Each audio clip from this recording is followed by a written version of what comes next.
Hey guys, I'm Mike Burns from Severne Windsurfing North America, and we are gathered here today to learn how to rig the new Severne Moto.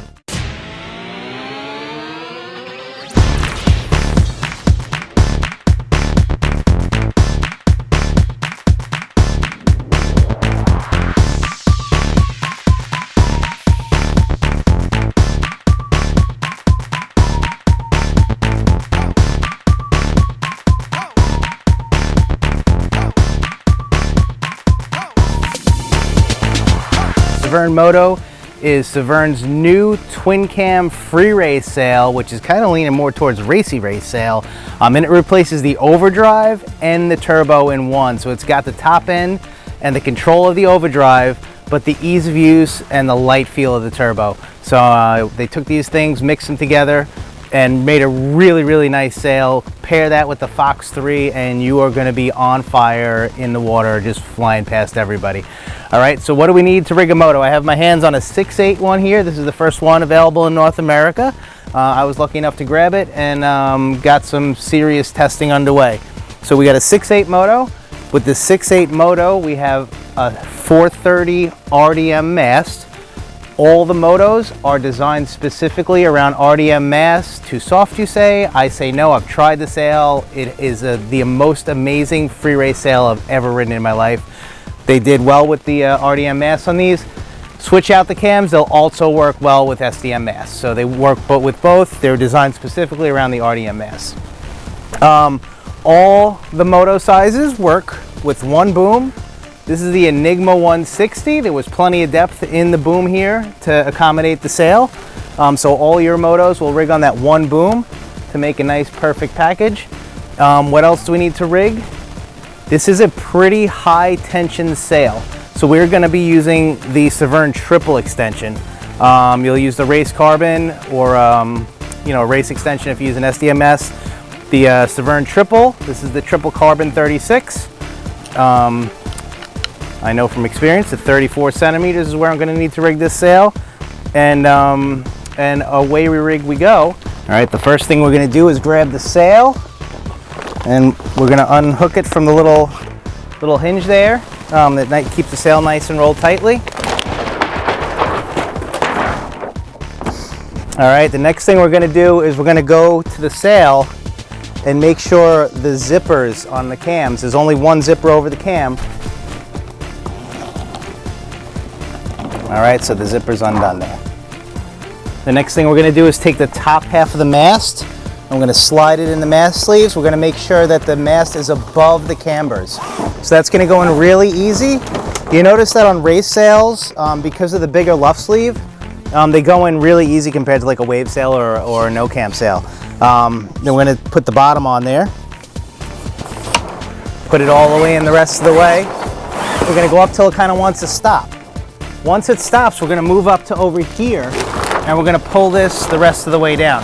And it's gonna go in pretty easy right up to the end of the sail.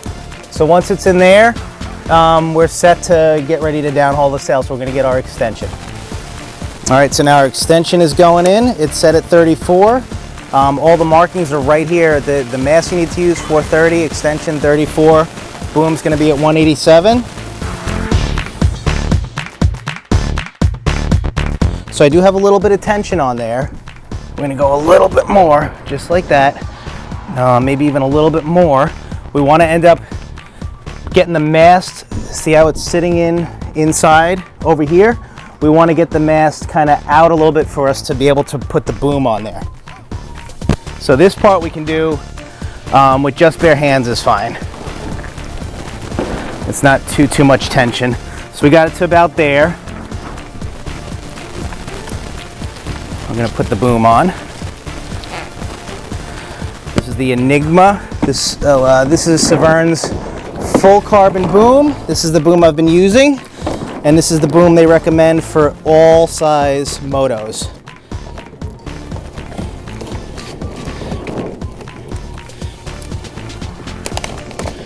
All right, so since the mast is kind of fairly exposed, it's easy to get the boom head on. Let's clamp it down. Now we're over here on this side, and it says 187. I have it set to 188. But yeah, it'll be fine. So what you want to do is outhaul this. So now the sail is outhaul tension. It's about, I would say, 75 to 80% downhaul tension. As far as the line goes, the line's almost all the way in for the downhaul there. But you'll see what in a second I'm gonna do. This is kind of neat. Right in here, you can actually stick your hand in there to push down on the cams. So they'll pop right on pretty easily. If they're not popping on real easy, what you can do is just let a little bit out on the downhaul and then they'll go right on. It's like this guy's a little tough, but he's gonna go. So there he goes. Again, while you're downhauling and before you release the downhaul, when you're de-rigging the sail, you wanna make sure the zipper's open because you don't want the tension from the sail getting downhauled or popping when the cams pop off or anything. You don't want this zipper tension because it could end up breaking the zipper. All right, so now we're at the point where we want to downhaul the sail. All right, and we are fully downhauled all the way to the block. So we're just gonna finish off the wrap. I always like to do it nice and neat. I always like to do this nice and neat. You can just toss it up in there. Let's do that now. You can just toss the rest up in there. We're gonna move back up to the cambered area here. There's a little piece of neoprene right there. You wanna make sure when you zip that cam that this gets tucked inside that little neoprene there. There's a reason for this, and you want it in there because when you're flipping the sail around the water, you fall on a jibe or something, the zipper can hang flat, and if you're really kind of rough with it and it tends to be, you know, waves in the water, you don't want to snap the zipper off. So there's a reason that little neoprene thing is there, and you want to tuck the end of the zipper in. All right, flip down the pad. Now the next step we're going to do is revisit the outhaul. Now I was able to set the outhaul because I've rigged the sail before, I've used the sail before. I knew exactly where I wanted to set. So when I outhauled the sail, I already had it set at the exact position I knew.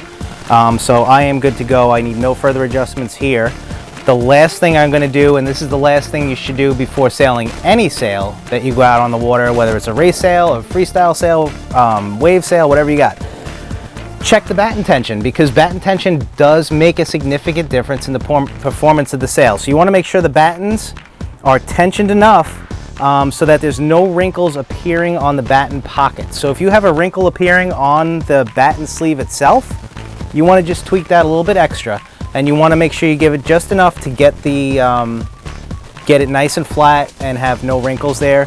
You don't want to over tension the battens because that'll end up stretching things out way prematurely, and it also inhibit the cams or the battens from rotating nice.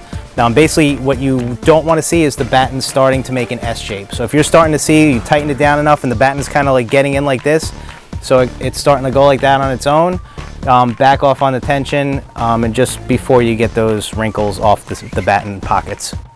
So that's how we rigged the new Severne Moto, and this is how we're going to smoke all of our friends on the water. Guys, I'm Mike Burns for Severne Windsurfing North America, and I will see you in Hatteras.